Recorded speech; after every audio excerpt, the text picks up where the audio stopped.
kesepakatan kelas.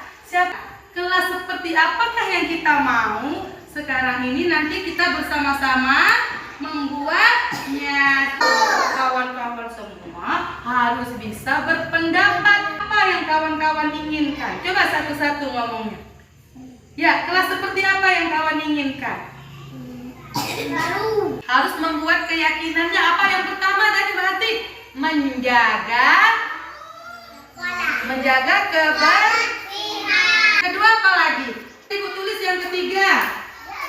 Saling menyayangi kalau ada di kelas. Dia saling menyayangi kawan. Bekerja sama, menjaga kebersihan. Apa lagi? Yang kedua tadi? Harus tolong menolong antar sesama. Yang ketiga, saling menyayangi teman. Yang keempat apa ya? Apa yang keempat tadi? Saling menghormati antar sesama. Jadi kawan-kawan harus apa? Harus mengikutinya nanti ya. Iya, ayo bersama-sama kita harus mematuhinya. Yuk, kita yakini bersama ya. Tidak. Terima kasih. Jadi mulai dari hari ini kawan-kawan sudah mempunyai 4 keyakinan kelas.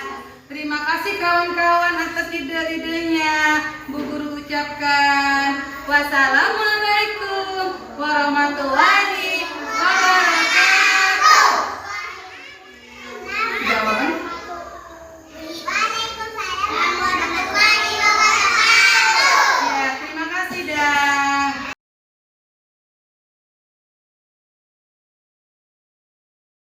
Bagus main di IG. Oh ya, ini ya. Baiklah, masuk aja kelas. Dapat kami gale-gale jalannya. Assalamualaikum warahmatullahi wabarakatuh. Waalaikumsalam warahmatullahi wabarakatuh. Baiklah, salam hebat luar biasa. Semoga kita semua diberikan Allah kesehatan, keselamatan, dan kebahagiaan. Amin, amin ya robbal alamin.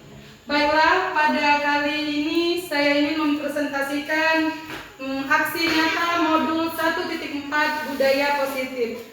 Perkenalkan dulu, nama saya Irawati. Saya CGP angkatan 6 Bangka Tengah 2022. CGP itu artinya calon guru penggerak. Angkatan 6 Bangka Tengah tahun 2022. Di sini nantinya saya ingin memaparkan mengenai budaya positif di sekolah maupun di rumah. Ini bisa diterapkan di sekolah ataupun di rumah. Nah, ilmu ini nanti saya harap tidak hanya sampai pada ibu-ibu ini semua, semoga nanti menyebar ke kawan-kawan yang lainnya. Nah, di sini saya ingin menyampaikan juga dalam sistem kegiatan ini kita boleh sharing, kita boleh tanya jawab langsung, ataupun kawan-kawan boleh bertanya. Apabila saya bisa menjawab, saya jawab. Apabila saya belum bisa menjawab, kita PR-kan dulu nantinya di penyajian kali ini. Nah, di sini kita sebelum mulai, saya harap semua peserta berdiri dulu biar nggak kaku kan, biar nanti ilmu yang didapati bisa mudah diserap. Baiklah, kita tepuk semangat dulu ya ibu-ibu ya. Iya. Biar kita semua bersemangat dalam memahami materi ini. Tepuk semangat 1. Hai, hai. Hai, hai. Yes. Tepuk semangat 2. Semangat. Yes. Tepuk semangat 3. I am the best. You are the best. We are the best.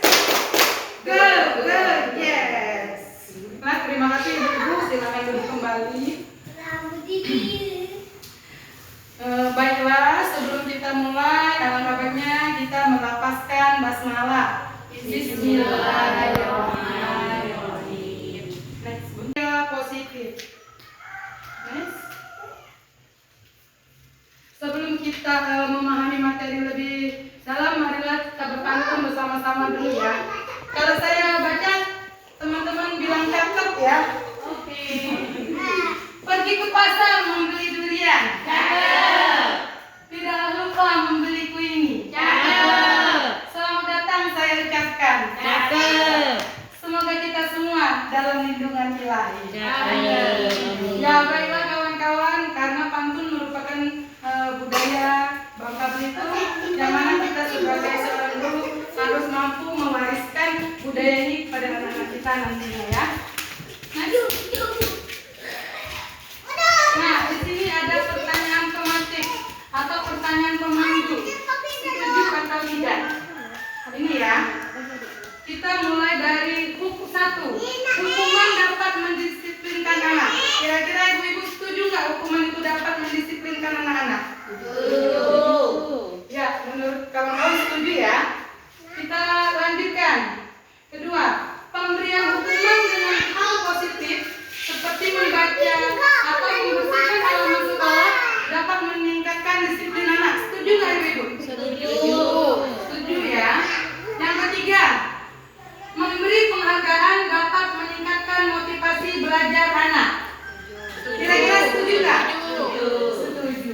Nah, di sini saya ingin tekankan kepada ibu-ibu dari pertanyaan pematik di sini bahwa ketiga hal ini sekarang menurut penelitian itu merupakan bentuk motivasi ekstrinsik, bentuk motivasi yang hanya dari luar.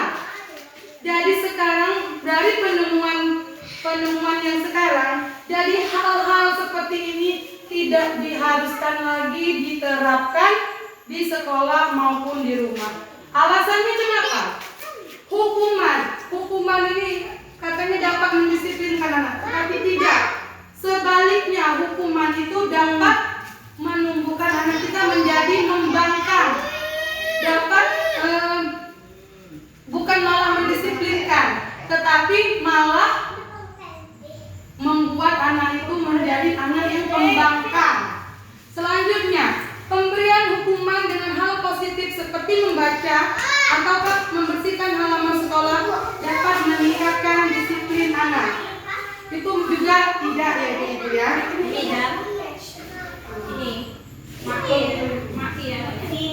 Nah, di sini juga pemberian hukuman sebenarnya yang namanya hukuman itu tidak boleh dilakukan baik secara fisik maupun secara mental. Jadi yang namanya hukuman itu tidak merupakan budaya positif yang mesti kita terapkan. Nah, yang ketiga, memberi penghargaan dapat meningkatkan motivasi belajar anak. Sini juga bukan merupakan motivasi yang terbangun dari dalam diri anak. Ini adalah motivasi dari luar diri anak atau motivasi ekstrinsik. Itu bukan dari pikiran anak itu sendiri, bukan keluar dari hati nurani anak itu sendiri. Ini bisa memberi disiplin, tapi tidak lama. Contohnya, misalnya guru Mir, dia itu baik, dia sering memberi aku reward, memberi aku hadiah. Nah, anak itu hanya patuhnya kepada Bu Mir. Ke guru-guru lain dia tidak bisa, karena di dalam hati dia, guru yang lain itu tidak memberikan penghargaan kepadanya. Jadi dia itu munculnya dari motivasi luar. Anak-anak itu hanya dapat disiplin misalnya dari Bu Mir saja. Seperti itu. Next.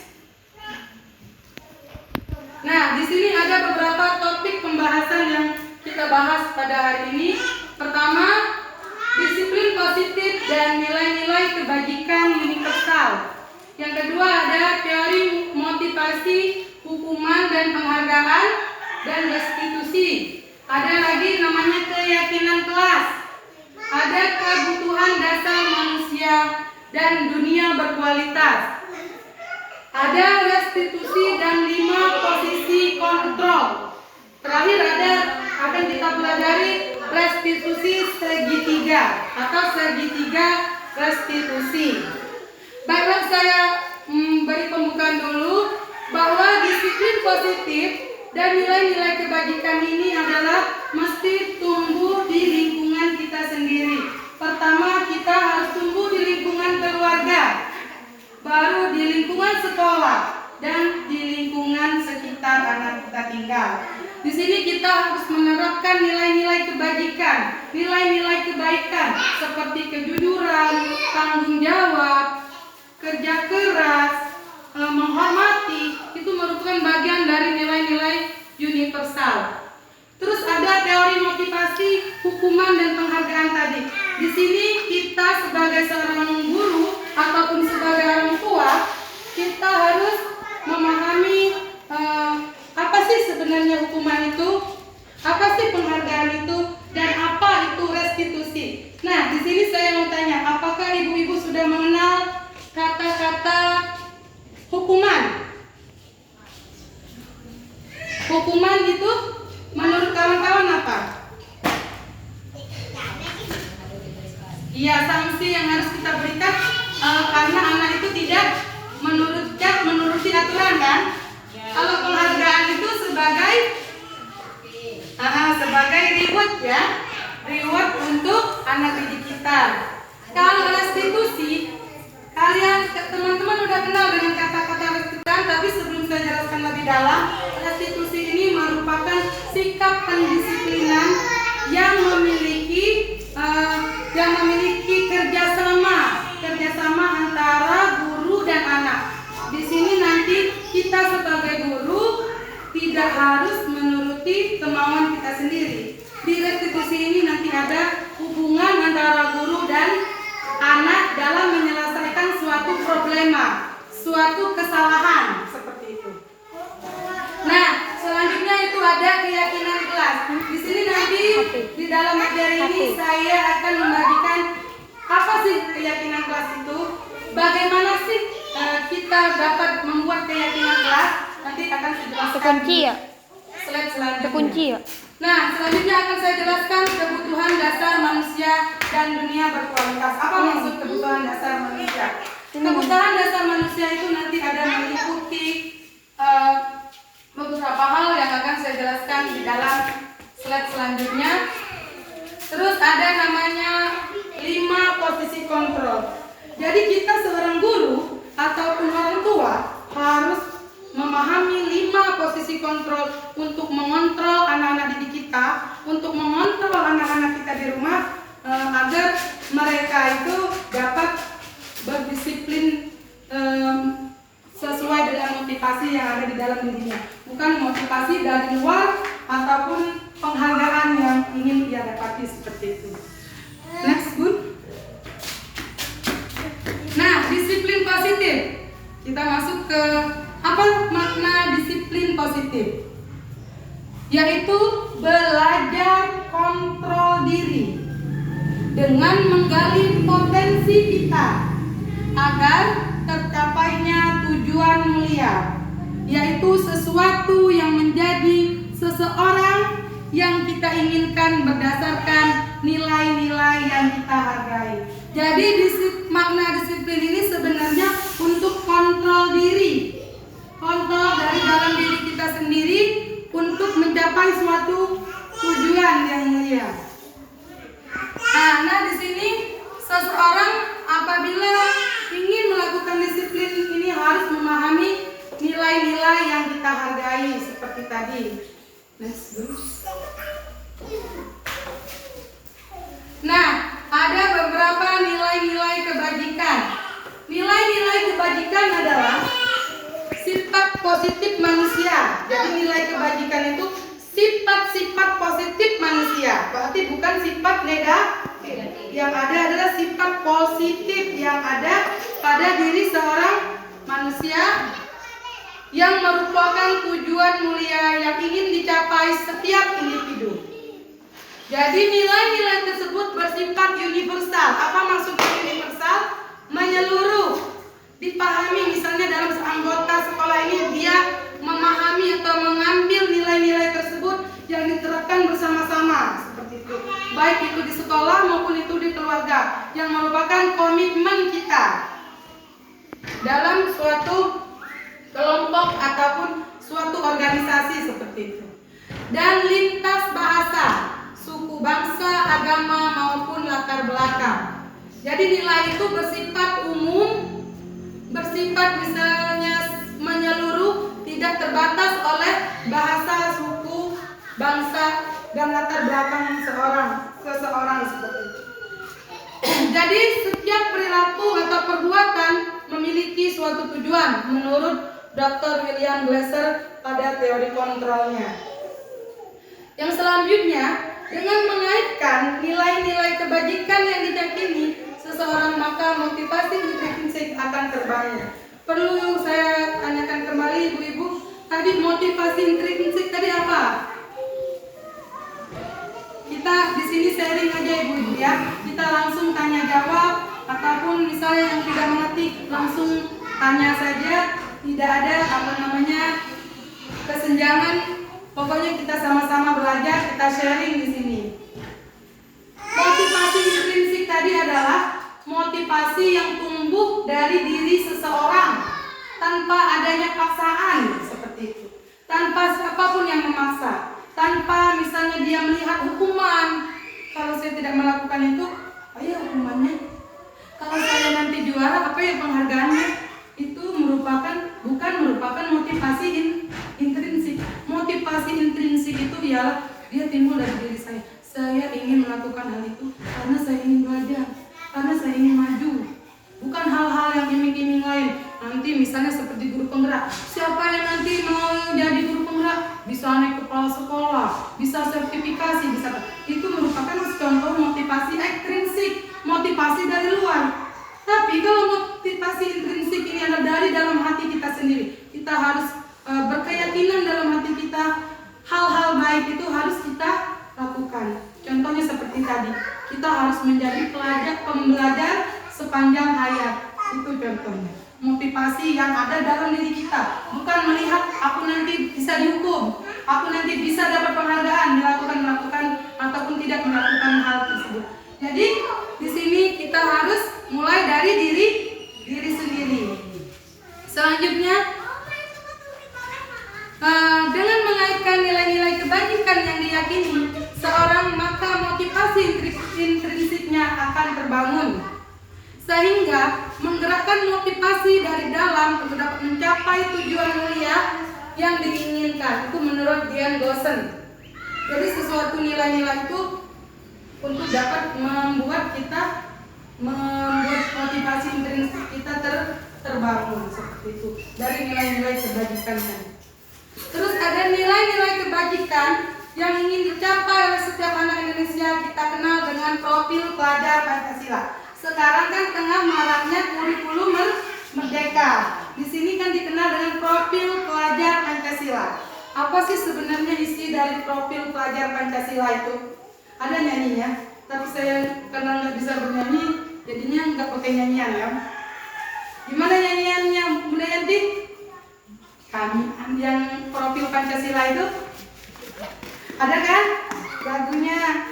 Nanti bisa di-download di YouTube, ada lagunya. Tapi isi dari profil Pancasila itu pertama adalah beriman dan bertakwa kepada Tuhan Yang Maha Esa. Yang kedua itu berakhlak mulia. Yang ketiga itu mandiri. Yang keempat kreatif. Yang kelima gotong royong. Yang keenam itu bernalar kritis. Jadi ada 6 isi dari profil pelajar Pancasila.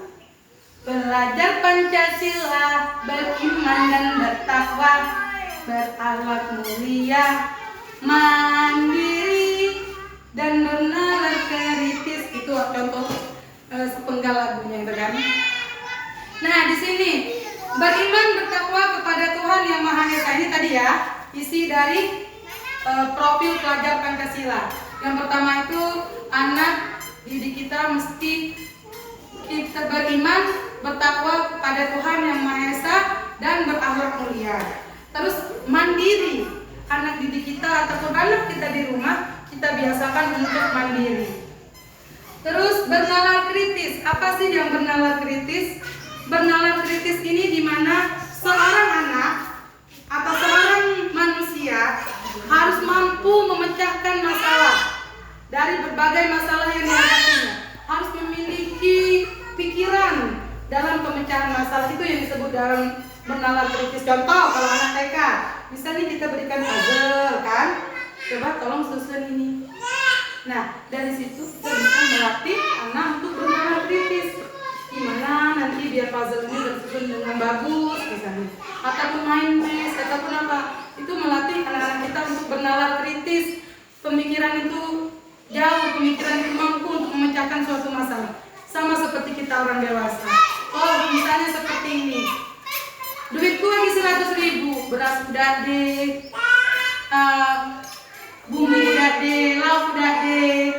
Gimana lauk biar duit 100.000 nih, aku dapat memecahkan masalah, dapat tercover semua apa yang tadi bisa dapat, seperti itu ibarat. Itu adalah contoh suatu nalar kita. Kita harus memainkan nalar kita seperti itu. Terus ada namanya kebinekaan global. Apa sih kebinekaan global? Ini mampu sebenarnya seseorang murid atau seorang manusia itu harus mampu bergaul, harus mampu berinteraksi dengan lingkungan sosialnya, seperti itu.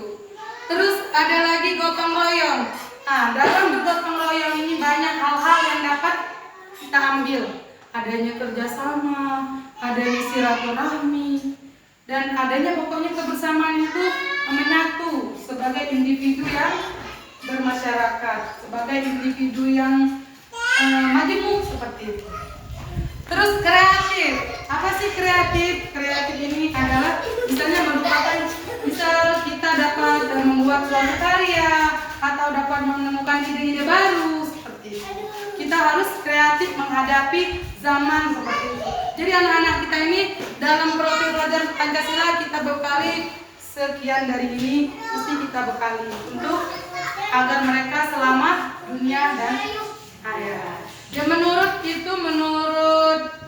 Ki Hajar Dewantara itu, tugas kita seorang guru ataupun seorang orang tua itu harus menuntun anak didik kita atau anak kita agar menempuh keselamatan dan kebahagiaan yang setinggi-tinggi. Itu filosofi dari Ki Hajar Dewantara. Next, Bun.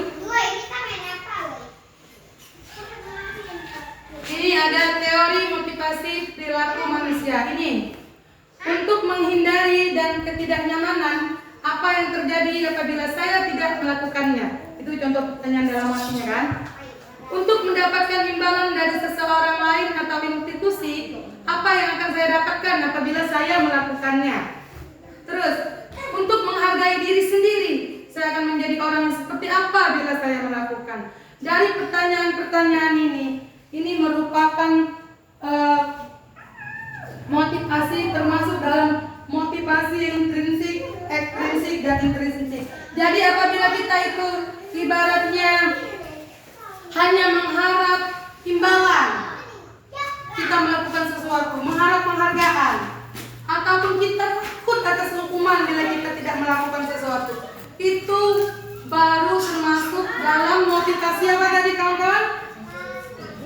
Ekstrinsik, motivasi yang dari luar, bukan dari diri kita sendiri. Tetapi bila kita sudah mengarah untuk menghargai diri sendiri, saya akan menjadi orang yang seperti apa bila saya akan melakukannya.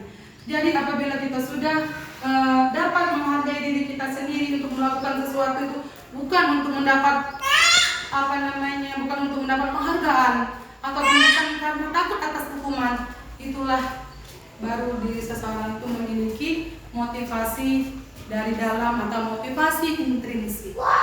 Next, Bun. Nah, ini menurut Ki Hajar Dewantara. Apa sih merdeka? Menurut Ki Hajar Dewantara, merdeka itu artinya tidak hanya terlepas dari perintah, akan tetapi juga cakap kuat memerintah diri sendiri. Jadi merdeka menurut Ki Hajar Dewantara bahwa kita itu bukan hanya terlepas misalnya dari perintah orang. Misalnya Ibu Iit, misalnya dia jadi kepala sekolah. Aku ingin melakukan, enggak tahu nanti marah Bu Iit kalau tidak melakukan. Bukan. Apabila Bu Iit tidak meminta saya, oh bebas merdeka. Bukan, sebenarnya merdeka itu bukan seperti itu. Tetapi kita sendiri yang memerintah diri kita sendiri, kata Ki Hajar Dewantara. Ibu-ibu perlu ketahui bahwa Bapak Ki Hajar Dewantara ini merupakan bapak pendidikan kita ya. Dia ini sebenarnya itu lebih dari ilmuwan-ilmuwan yang lain menerapkan pembelajaran, tapi baru dituangkan saat sekarang ini. Baru ibaratnya Bapak Ki Hajar Dewantara ini sekarang jadi model untuk pendidikan kurikulum merdeka. Sebenarnya sebelumnya itu ilmu-ilmunya ini sudah bagus, tapi Indonesia masih mengadopsi dengan ilmuwan-ilmuwan yang dari luar. Sebenarnya Pak Ki Hajar Dewantara ini luar biasa, tapi kita sebagai orang Indonesia itu belum dapat melihatnya. Baru sekarang kita akan dicanangkan untuk melakukan kurikulum merdeka yang ilmunya itu dituangkan dari Ki Hajar Dewantara. Seperti itu. Ini dihukum oleh penghargaan. Jadi dihukum itu bukan hanya oleh fisik, tetapi oleh penghargaan. Kadang kan kita menyangka dihukum itu misalnya hanya dari fisik saja. Sebenarnya tidak. Kenapa dihukum oleh penghargaan? Kita itu hanya ingin melakukan sesuatu itu karena penghargaan sebenarnya, seperti itu. Yang biasanya kita terjadi, belum adanya yang muncul dari dalam kita sendiri. Banyakan ya. Terus ini apa sih yang dihukum dari penghargaan? Nanti anak-anak didik kita akan ini mendapatkan pengaruh jangka pendek dan jangka panjang. Misalnya hanya kita buaikan dengan penghargaan. Nanti kalau kamu juara ini, kamu bisa ini, nanti dapat hadiah ini. Jadi anaknya timbul kalau udah kena menang, udah enak lah ngikut aku ngabisin tenaga aku misalkan. Nah itu pengaruhnya. Untuk jangka pendeknya, ya dia mampu. Tapi untuk jangka panjangnya, kalau udah dapat hadiah itu apa ngikut, seperti itu kan. Ya yang selanjutnya, penghargaan itu menghukum sebenarnya. Penghargaan itu menghukum jiwa kita. Karena sesuatu ingin melakukan penghargaan, jadi batas gerakan kita itu nggak bebas. Hanya tahu dengan penghargaan. Terus penghargaan mengurangi ketepatan. Jadi penghargaan ini tidak dapat mempengaruhi seseorang itu untuk melakukan sesuatu itu sesuai dengan tepat, sesuai dengan waktunya. Dia akan mempengaruhi. Terus penghargaan bisa merusak hubungan. Kenapa demikian? Nanti misalnya seandainya kawan-kawan ingin mengikuti perlombaan sesuatu apapun atau kegiatan seperti ini, nanti kalau aku datang kalau pulang dah kalau apa-apa lah, itu kan misalnya nanti dah dapat hadiah apalah, boleh leteh baik duduk-duduk kan, seperti itu diundang ke Bunda Ira, tidak ada bawa apa-apa, itu contohnya kan selalu bisa merusak hubungan. Udah ini tidak enak lagi. Kemarin tidak mau apalah, minum putih tidak deh, misalnya seperti itu kan. Nah itu nanti kan bisa merusak hubungan kita, karena hanya kita dalam pikiran kita hanya mengharapkan penghargaan. Sebenarnya kita pertemuan seperti ini kita dapat silaturahmi, atau berustazah dapat memperpanjangkan umur ya ustazah ya. Selanjutnya penghargaan mematikan kreativitas. Kenapa mematikan? Sesuatu kalau tidak diberi penghargaan, tidak yang melakukannya, nggak mau dia lakukan, kan akhirnya kreativitas kita menurun. Selanjutnya penghargaan mengurangi motivasi intrinsik. Benar itu. Kalau kita hanya mengharapkan penghargaan, otomatis terkuburlah motivasi yang ada dalam diri kita. Kita hanya semata-mata melakukan sesuatu hanya penghargaan, jadi dapat mematikan motivasi intrinsik kita. Bukan hanya menurun menurut saya, tapi dapat mematikan. Next, Bun. Ini bentuk program kebajikan atau apresiasinya ya. Dalam memberikan apresiasi atau pengakuan perlu diingat beberapa hal. Pertama, beri dukungan secara khusus. Jadi kita sebagai seorang guru ataupun orang tua, kita harus memberi dorongan kepada murid kita, kepada anak-anak kita secara khusus. Misalnya ada anak kita namanya Ani, dia itu misalnya datangnya terlambat terus ibaratnya dalam kelas dia nggak mau melakukan kegiatan itu. Nah di situ kita sebagai orang guru harus melakukan memberi dukungan. Nah kamu tadi terlambat karena apa? Kita ya gini misal katanya, aku tadi nggak bangun tidur telat katanya, bangun tidurnya lambat. Nah kita sebagai seorang ya lain kali Ani nanti bangun tidurnya itu lebih cepat lagi. Ani bisa dibantu sama siapa nanti kalau untuk bangun tidurnya? Misal seperti itu kan. Misal katanya dibantuin mama. Ya jadi nanti Ani dibantuin mama untuk membangun Ani lebih cepat. Jadi kita sebagai seorang guru jangan mematikan semangatnya. Karena dia datang, kamu datang terlambat. Nah besok pagi udah sekolah lagi lah, terlambat terus macam ini. Tidur di rumah. Oh, tidur di rumah. Misal kata kita seorang guru kan, otomatis anak itu down. Berarti bu guru begini dan nerima aku lagi. Tetapi bila kita memberi dukungan, misalnya tadi, ya nggak apa-apa hari ini kamu terlambat, besok lagi jangan ya. Besok pagi kamu minta bantuin sama mama, minta bantuin cepet-cepet. Nanti biar kamu jadi anak yang hebat. Gimana perasaan anak-anaknya dibandingkan dengan bentakan kita? Kan lebih senang, lebih ada muncul motivasi dalam diri anak tadi kan. Nah, bu guruku biar besok bangun cepat lah, biar kita lambat gitu. Jadi kita itu harus memberikan dukungan secara khusus. Terus gimana kita memberi apresiasi lagi kepada anak didik kita? Beri pengakuan secara pribadi. Misalnya seperti ini, seorang murid misalnya dapat anaknya pinter, dapat menyelesaikan permainan tadi dengan baik, menyelesaikan masalah dengan hebat. Jadi kita seorang guru itu seperti ini.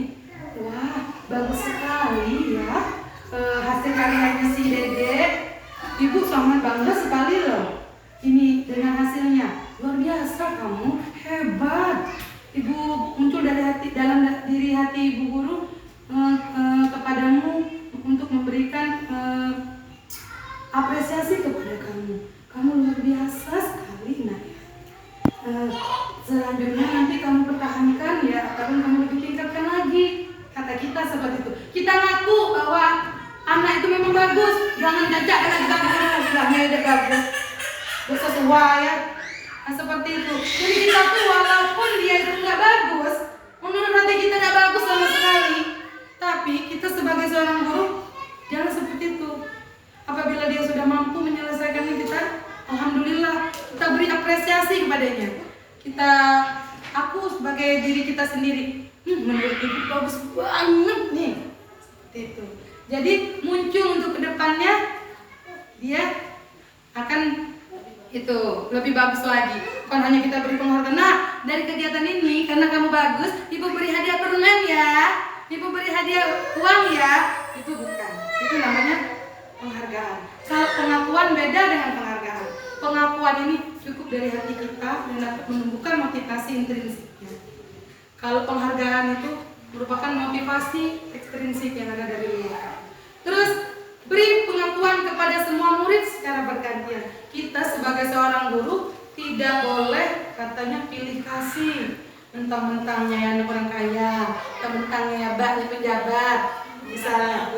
Oh, mentang-mentangnya ya anak guru, anak sendiri. Ya terus diperhati. Yang budak serungal dah, yang anak orang di ngaret dah, diperhati. Tidak seperti itu gitu sebagai seorang guru. Kita mesti menyamaratakan anak didik kita. Jadi semua anak itu nantinya akan memiliki cita-citanya masing-masing. Kita tidak tahu ke depannya. Sekarang dia jadi orang kaya, tidak tahu ke depannya apa nasibnya. Sekarang dia jadi orang miskin, tidak tahu gitu ke depannya. Jadi kita seorang guru itu tugasnya hanya menuntun anak didik kita untuk tumbuh menjadi anak yang bahagia, anak yang sukses dunia dan akhirat. Seperti itu. Kita tidak ada yang namanya pilih kasih. Maka kepada seorang murid pun kita harus memberi pengakuan yang sama kepada murid-murid tadi. Kita beri apresiasi yang sama bila dia melakukan hal-hal tersebut. Tidak mentang-mentang semua meleleh, awak pemberi beli katanya. Tidak. Tidak, bukan itu kita sebagai seorang guru. Jadi kita harus memberi pengakuannya secara bergantian. Bisa kelas D yang satu ini tadi. Oh yang tupli yang sudah. Oh baguslah yang ini ya. Ibu ingin sekali Anda ibu bisa membuat seperti ini. Seperti kita pura-pura kita tidak tahu, pura-pura anaknya yang hebat. Seperti itu.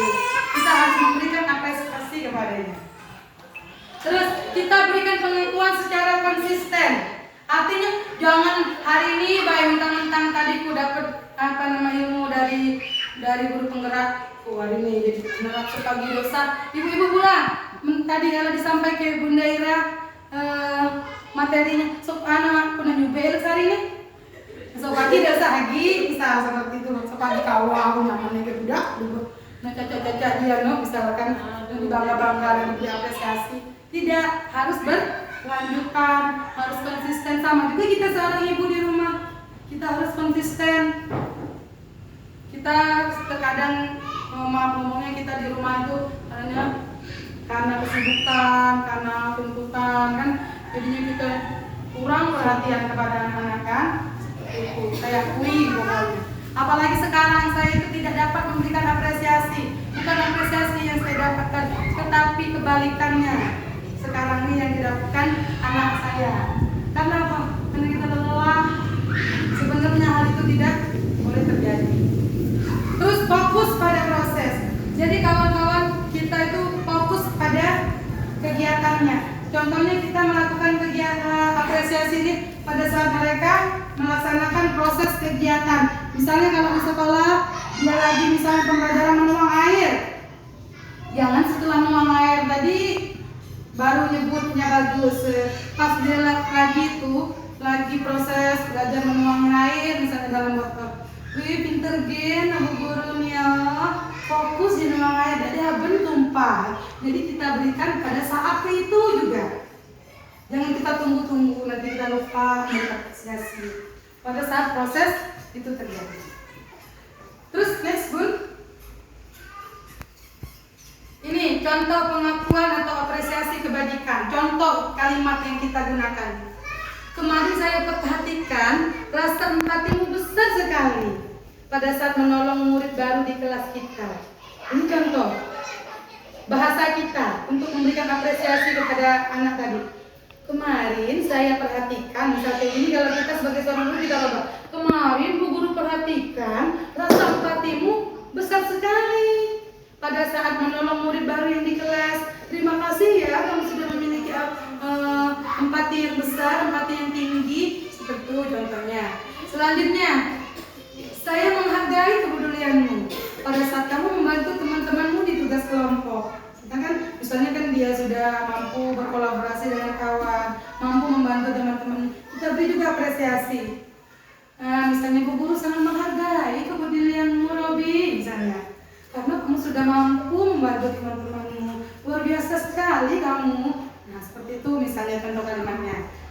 Terus terima kasih untuk rasa tanggung jawabmu pada saat kamu memungut kertas-kertas ke masyarakat. Kita ucapkan terima kasih bila anak sudah mampu melakukan hal-hal kebaikan yang tadi seperti ini. Makasih ya. Sekarang habis gotong royong tadi ya kan. Makasih ya kawan-kawan. Tadi udah bantu Bu Guru cabutin rumput. Biar sekolah kita bersih. Nah nanti kamu pasti jadi anak yang luar biasa. Itu merupakan pengakuan ibu-ibu. Apresiasi kita pada murid. Jangan hanya lah minta sampah berkuelai. Lah nama istirahat. Bukan seperti itu sebenarnya. Tapi terkadang kita seorang guru atau orang tua itu lost, bisa pemikiran kita lagi lost atau lagi apa. Artinya karena yang mesti kita pikirkan kan. Malum, apalagi misalnya seperti kita nih, mana di rumah, mana di sekolah, tambah-tambah lagi caca-caca mana bikin lebih jual. Gimana jadi emosi ya tidak meluap-luap, cepat terpengaruh. Jadi mulai dari sekarang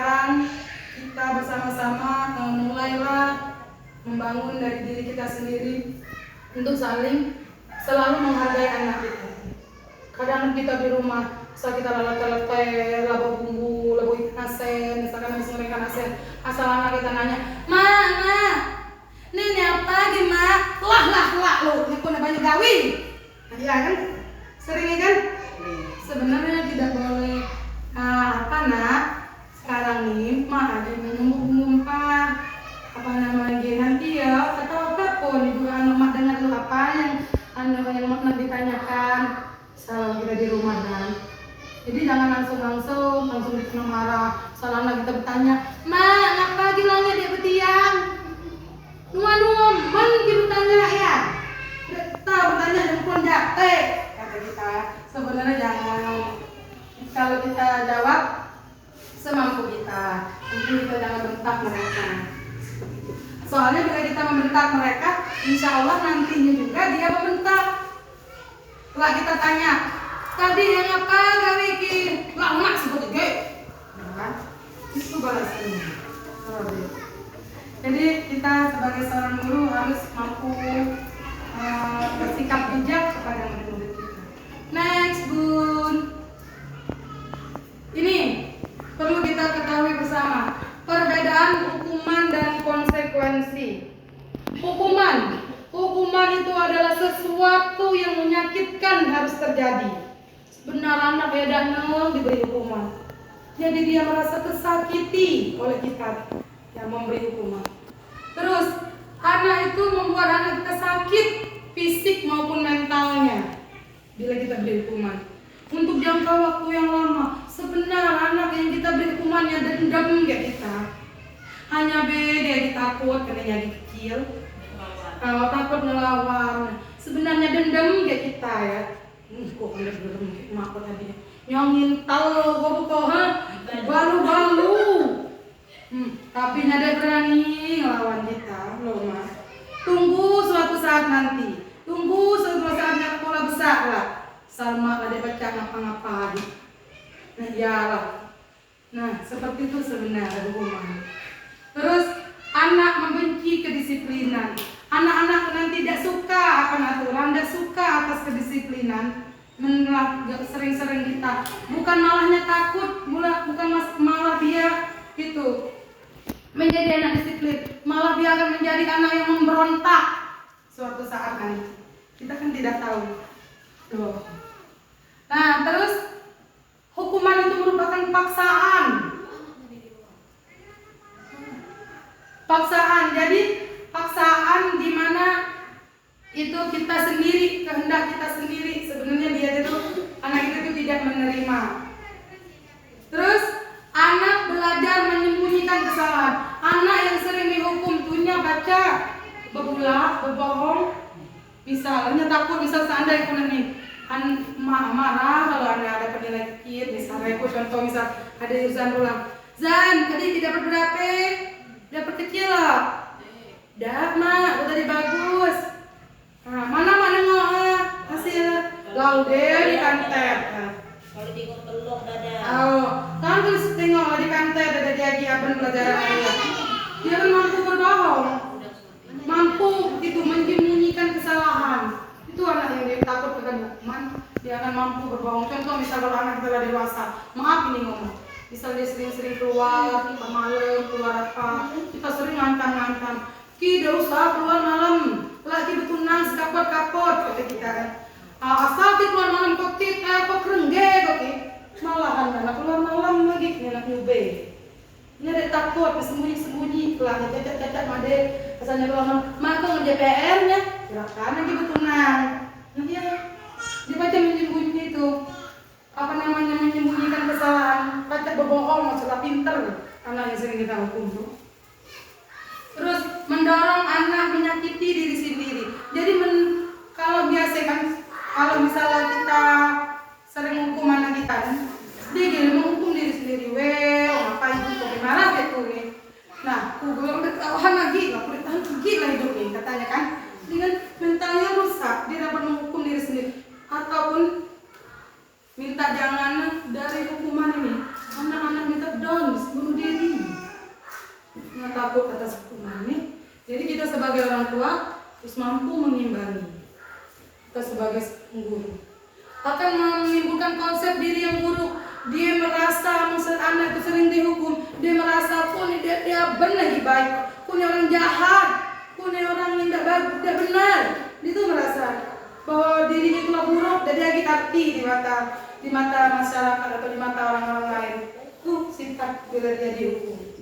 Terus gimana perbedaannya dengan konsekuensi? Konsekuensi adalah sesuatu itu harus terjadi. Kenapa harus terjadi? Karena kita sudah membuat aturan-aturan. Terus membuat anak merasa tidak nyaman dalam jangka waktu pendek.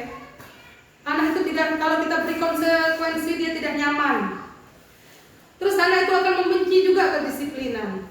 Kalau kita beri konsekuensi, sebenarnya hukuman dengan konsekuensi ini sama, hampir sama. Tetapi perbedaannya, hukuman ini diberikan tanpa adanya aturan terlebih dahulu. Langsung misalnya. Misal kali seandainya anak kita mencakirin atau pakai kita tampar misalkan, kalau dengan spontan. Tapi kalau konsekuensi tidak. Sayang, nanti kita ada aturan kita di rumah. Siapa yang nantinya memecahkan piring, dia sendirian nanti membersihkan. Nah, seperti itu adanya aturan sebelumnya. Tapi kalau hukuman tidak ada, ya langsung saja. Terus anak stimulus tanggapan, jadi anak itu menanggapinya ada respon dan tanggapannya masing-masing kan dalam melakukan konsekuensi, karena kita sudah memberikan aturan yang mesti diikuti. Kalau tidak melakukan aturan, apa sih yang akan dirasakan, misalnya seperti itu. Terus anak belajar untuk mematuhi peraturan. Konsekuensi ini dapat mematuhi peraturan, tetapi tidak muncul dari dirinya. Muncul karena takut sama aturan, bukan muncul dari diri sendiri. Terus mendorong anak menyakiti diri sendiri, sama seperti hukuman tadi. Konsep dirinya yang baik. Nah, di sini juga baik, tetapi dalam hukuman dan konsekuensi ini ada lagi nanti yang lebih baik itu adalah restitusi. Nanti kita kenal dengan restitusi. Gimana ibu-ibu? Ada pertanyaan ataupun tanggapan sebelum kita lanjutkan ke slide berikutnya? Boleh? Misalnya kurang mengerti di beberapa slide yang telah saya jelaskan, boleh ditanyakan kembali atau sharing, boleh? Di dalam mana? Gimana ibu? Oh. Kita lanjutkan. Lanjutkan ya. Next Bun. Ini perbedaan hukuman, konsekuensi dan restitusi. Tadi sudah saya jelaskan hukuman dan konsekuensi. Nah, restitusi itu apa sebenarnya? Kan teman-teman baru mengenal kata restitusi ya hari ini, atau teman-teman sudah mengerti itu apa restitusi? Ya, restitusi itu merupakan pilihan. Jadi pilihan antara kita seorang guru dengan murid, adanya hubungan, mau diapakah dianya, seperti itu. Jangan kita langsung misalnya hukuman kepel. Misalnya kalau konsekuensi asal tidak mematuhi aturan langsung kena apa yang tadi. Terus selanjutnya dapat menguatkan untuk murid dalam jangka waktu panjang. Jadi restitusi itu membuat anak itu disiplin dalam waktu panjang. Terus korban mendapat ganti. Misalnya dalam melakukan sesuatu, misalnya ada masalah di restitusi ini, nanti adanya misalnya ada anak misalnya berkelahi orang duit, misalnya memutuskan memecahkan botol minum misalnya. Nah, di sini nanti kita restitusikan gimana mereka tuh supaya nantinya terpecahkan masalah yang itu tadi, yang korban tadi dapat tergantikan, maksudnya seperti itu. Terus murid belajar bertanggung jawab dalam restitusi itu. Dia bertanggung jawab karena dia tidak ada terbebani oleh hukuman, tidak terbebani dengan konsekuensi. Terus fokus pada pemecahan masalah dalam jangka waktu panjang. Contoh kalimatnya, apa yang kamu yakini? Apa yang bisa kamu lakukan untuk memperbaiki masalah ini? Jadi kita seperti itu. Bukan langsung kita tadi beri hukuman, bukan langsung apa konsekuensi tadi? Kalau kamu melanggar ini, Bukan, tapi kita beri pertanyaan. Apa yang kamu yakini dalam diri kamu? Kenapa kamu seperti ini? Nah, apa yang bisa kamu lakukan untuk memperbaiki masalah ini? Jadi kita itu adanya hubungan kita dengan anak itu pertanyaan-pertanyaan yang membangun dalam memecahkan suatu masalah yang telah mereka lakukan. Jadi tidak semata-mata kita sendiri seperti itu. Next, berhenti makannya. apa itu restitusi? Nah, ini sebenarnya makna restitusi. Beri HP kayak Dewi. Restitusi adalah proses menciptakan kondisi bagi murid untuk memperbaiki kesalahan mereka. Jadi proses menciptakan kondisi ya untuk memperbaiki kesalahan sehingga mereka bisa kembali pada kelompok mereka dengan karakter yang lebih kuat. Restitusi juga merupakan proses kolaboratif yang mengajarkan murid untuk mencari solusi untuk masalah mereka, membantu murid berpikir tentang seperti apa mereka inginkan dan bagaimana mereka harus memperlakukan orang lain menurut Bonson tahun 2004. Jadi itu makna restitusi.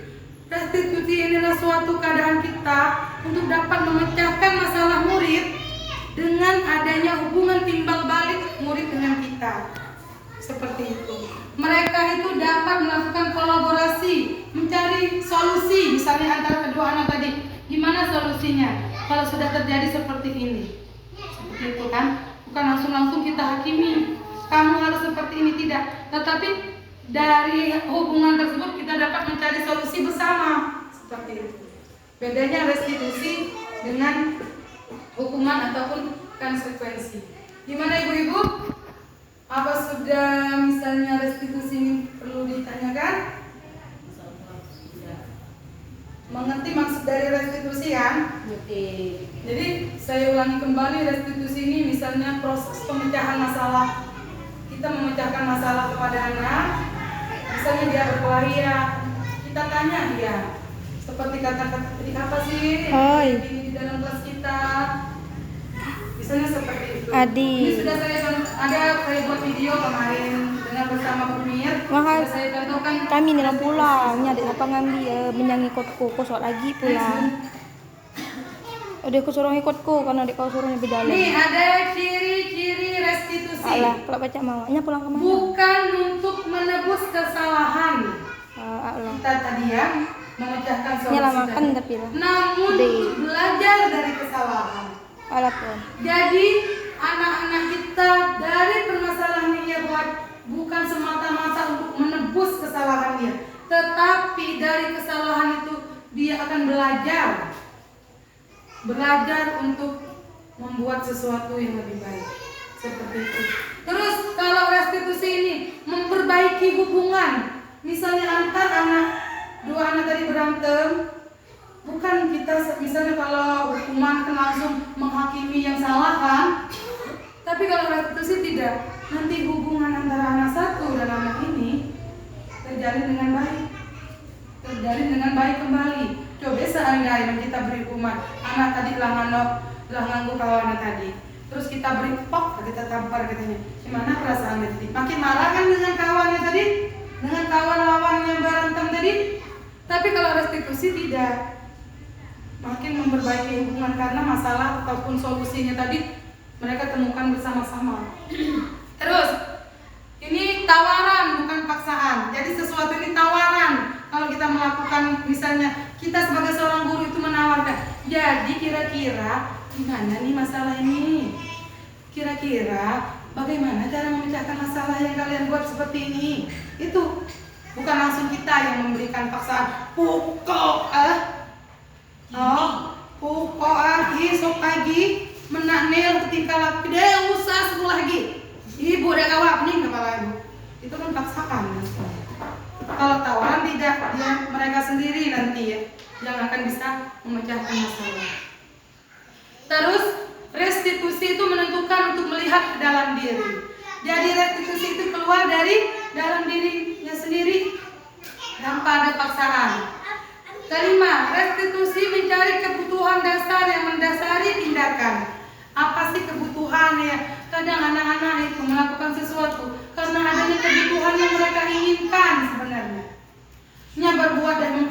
tahu, dia sebenarnya ada yang mereka inginkan. Tapi kita sebagai seorang guru tidak memahami apa sih kebutuhan yang ingin mereka lakukan. Terus restitusi fokus pada karakter bukan tindakan.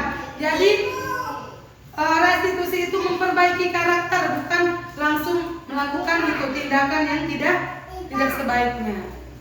Terus restitusi fokus pada solusi. Dari restitusi tadi bukan apa yang ingin kita harapkan, tetapi solusi yang ingin kita dapatkan. Seperti itu. Terus restitusi mengembalikan murid yang berbuat salah pada kelompoknya. Jadi murid yang bersalah itu tidak malu, tidak ketinggal, misal ditinggalkan oleh kawan-kawan. Kalau dari restitusi ini nanti dia sama-sama bergaul karena adanya solusi yang disampaikan mereka tadi. Seperti itu. Next, Bun. Terus keyakinan kelas. Nah, ini juga bisa dibuat kalau di rumah, keyakinan rumah. Seperti itu, keyakinan di rumah. Mengapa tidak peraturan saja? Pertanyaannya, mengapa harus keyakinan kelas? Ngapa nggak peraturan saja maksudnya? Ini kita jawab dulu. Mengapa kita tidak memiliki peraturan harus menggunakan helm bila mengendarai kendaraan roda 2? Mengapa kita memiliki peraturan harus menggunakan helm bila mengendarai kendaraan mengendarai motor? Itu kan peraturan kan? Dari pakai helm ya, enak pakai helm karena takut ke peraturan, takut ke Pak Polisi. Itu. Terus mengapa kita memiliki peraturan, misalnya pakai masker, pakai apa itu? Karena takut ke corona misalnya. Terus mengapa kita memiliki peraturan harus datang tepat waktu pada saat mengikuti pelatihan? Karena takut telat diskor atau di apa? Itu semua peraturan.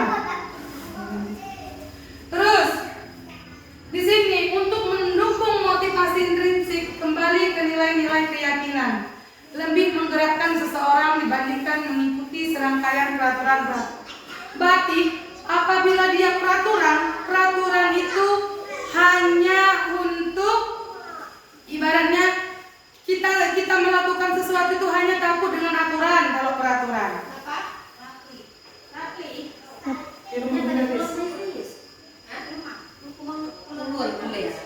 Karena kalau peraturan itu kita takuti karena ada sesuatu sebab.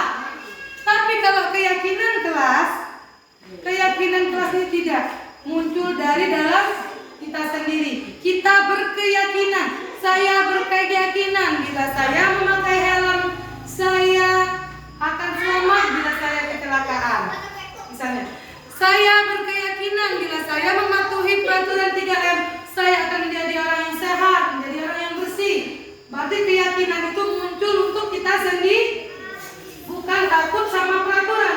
Kalau peraturan, kita yang takut atas apa nanti yang sanksinya. Tapi kalau keyakinan kelas kita bukan, keyakinan kita bukan takut sama sanksinya, tetapi kita sudah dalam diri kita. Saya berkeyakinan untuk memakai helm karena saya ingin selamat. Seperti itu. Tapi kalau peraturan, saya memakai helm karena peraturan takut ditangkap polisi. Tuh kalau peraturan, beda dengan keyakinan. Keyakinan itu muncul dalam diri kita, muncul dalam motivasi intrinsik kita. Next. Selanjutnya contoh keyakinan kelas. Keyakinan kelas itu tidak banyak seperti aturan. Cukup 3 atau 7 keyakinan yang kita buat. Contohnya saja ini. Kami guru dan murid yang saling menyayangi. Artinya di dalam kelas itu murid dan gurunya saling menyayangi, baik sesama guru maupun sesama teman. Itu. Terus kami murid yang semangat belajar. Maksudnya di dalam kelas ini kami bersemangat untuk belajar. Nggak ada paksaan maksud. Kalau peraturan kamu harus rajin belajar, gitu kan? Kalau peraturan, tapi kalau keyakinan kami murid yang semangat belajar, itu beda peraturan dengan keyakinan. Kalau peraturan itu dibuat untuk mendapatkan sanksi bila tidak dipatuhi. Tapi kalau keyakinan ini tidak seperti itu. Terus kami murid yang peduli dengan teman-teman. Artinya dia sesama di dalam itu peduli dengan teman-temannya, seperti itu. Jadi ini contoh dari keyakinan beda dengan peraturan. Kalau peraturan misalnya seperti ini, hari Senin pakai menggunakan sepatu hitam. Misalnya, terus datang tepat waktu 7.30, misal seperti itu. Itu peraturan, tapi keyakinan bukan. Keyakinan itu sesuatu hal untuk membangun agar suasana yang ada di kelas bisa kondusif, bisa baik. Seperti itu. Sama juga di rumah. Misalnya kalau di rumah kami orang tua dan anak bersama memiliki saling menyayangi. Kami bersama keluarga saling menghormati. Itu merupakan keyakinan misalnya kalau di rumah. Jadi bila anak kita bersalah, kita tanya, apa sih keyakinan kita bersama di kelas? Bisa dia melanggar aturan. Ya Bu, saling menyayangi, gitu kan? Ya Bu, saling menghormati. Ya Bu, saling itu peduli. Seperti itu. Next Bu. Ini ada 5 kebutuhan dasar manusia. Sebenarnya kebutuhan dasar inilah yang dapat membuat anak didik kita ataupun seseorang itu dapat melakukan hal-hal negatif. Misalnya kebutuhan survival. Survival ini kebutuhan untuk bertahan hidup, seperti makanan, itu pakaian, tempat tinggal. Itu kebutuhan untuk bertahan hidup. Nah, contohnya misalnya kadang-kadang anak kita itu melakukan kesalahan atau dia memberontak, kadangnya kurangnya kebutuhannya tadi. Bisa dia melihat anak tadi kawan lain bawa nasi misalkan ke sekolah, dia lapar, dia di rumah belum makan, misalkan di sekolah juga nggak dibawa nasi. Nah nanti kan kalau kawan ada nasi direbut, nah kita sebagai guru lah nyala dia tadi ngerebut. Imam dia anak sekolah, dia merebut kemakan orang. Jadi malah deh. Nah kita langsung nyalahkan kan ke anak tadi kan, sebenarnya bukan, karena ada kebutuhan. Dia berontak itu karena ada kebutuhan yang ingin dipenuhi, seperti itu. Terus adanya belonging, kasih sayang. Dia sebenarnya anak itu kan butuh kasih sayang. Karena kita sebagai guru sering kan melihat di rumahnya lias, kapur-kapur, kali di sekolah manja-manja, minta cari perhatian terus kayak guru. Padahal kan kita sebagai seorang guru males, ibarat rajin berdekat, rajin minta cari perhatian. Tapi kita sebagai guru udah tahu dan menyadari bahwa apa sih kebutuhan dia itu. Ternyata dia itu kurang kasih sayang dari rumah. Jadi pokoknya sesuatu anak merontak itu karena adanya kebutuhan yang ingin terpenuhi. Ada lagi yang ini fun. Fun itu kesenangan. Misalnya di rumah dia dikekang terus. Nah di sekolah dia tidak belajar, dia main terus. Apalah anak dia main terus, belajar dan kita sebut sudah anak nakal. Tidak tahu ternyata di rumahnya dia tidak dapat kesenangan. Jadi tertekan. Besok masa-masa kan kita larang lah dosa menisau setelah apa-apa. Sebenarnya tidak kan, sebenarnya kita kita lihat, jangan langsung kita misalnya putuskan tidak, kita larang. Jadi sebenarnya anak yang berontak itu kurangnya kebutuhan akan dasarnya. Kebutuhan yang tadi sebenarnya anak yang berontak. Bukan sebenarnya dia itu nakal, bukan sebenarnya dia itu misalnya malas, bukan apa. Tetapi adanya kekurangan atas kebutuhan. Seperti itu. Banyak kan yang kita lihat di sekolah sering merebut makanan, sering tidak belajar, kan main terus, sering cari perhatian guru. Itu akibatnya bisa kita seorang guru harus mampu menganalisis kenapa hal tersebut. Pasti mereka itu ada kebutuhan yang tidak terpenuhi.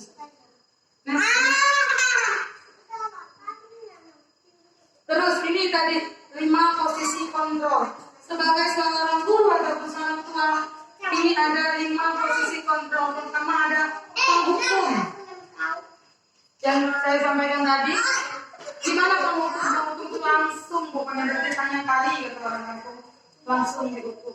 Terus ada pembuat rasa bersalah. Gimana kalau misalnya kita dalam mengontrol anak yang bisa belajar atau ada masalah, ada membuat rasa bersalah ini seperti ini contohnya. Ibu sedih melihat kamu seperti ini terus. Kamu kenapa dan mengikuti pelajaran guru? Itu kan, itu posisi ke arah semua rasa bersalah seolah-olah anak itu bersalah. Kalau kamu hukum dia langsung, ngapain gitu jadi untuk kamu nggak mau mengikuti pelajaran ini? Tepel lain apa kamu seperti itu kan? Tapi kalau kamu merasa bersalah seperti tadi contoh kata-katanya. Ibu sedih kayak kamu nih. Kenapa kamu nggak mau ikut? Nggak mau ikuti pelajaran guru dengan baik? Seperti itu kata-kata kita ya. Itu berarti kita baru mengarah ke kontrol membuat rasa bersalah. Terus ada lagi teman. Misalnya dia lambat datang ke sekolah. Ngapa boy kita ditelat? Nah, kan pura-pura kayak teman. Ya masa boy. Dan kali jangan telat gitu ya. Macam itu kalau pura-pura teman itu juga tidak baik. Terus adanya pemantau. Posisi pemantau seperti ini. Posisi pemantau ini sama dengan posisi yang sudah adanya aturan-aturan. Apabila tidak mematuhi aturan akan beri konsekuensi. Nah, keempat posisi kontrol ini masih termasuk motivasi ekstrinsik, motivasi yang hanya dari luar. Sebaiknya kita sebagai seorang guru atau orang tua harus menumbuhkan ke posisi kontrol manajer. Posisi kontrol manajer ini sama dengan posisi kontrol di tadi di restitusi identitas. Contohnya, pertama kan, untuk membuat anak yang merasa gagal karena berbuat salah menjadi positif terhadap dirinya. Seperti ini perkataan gurunya. Berbuat salah itu hal yang manusiawi. Kita sebagai seorang guru kan, tidak ada manusia yang sempurna. Misal ada anak tadi yang melanggar peraturan kan, kita sebagai penyampaian peraturan, sudah kita panggil dia ke kantor ataupun kemana, sudah kita dari apa yang kita omongkan kepada dia pertama. Pertama kita ngomong berbuat salah itu hal yang wajar. Tidak ada manusia yang sempurna. Terus boleh lagi kita sebut bapak juga dulu pernah bersalah, kan? Kita pasti bisa menyelesaikan permasalahan ini. Ini contoh kata-kata yang kita omong. Next, Bun. Selanjutnya, di validasi kebutuhan apa yang mesti kita omong?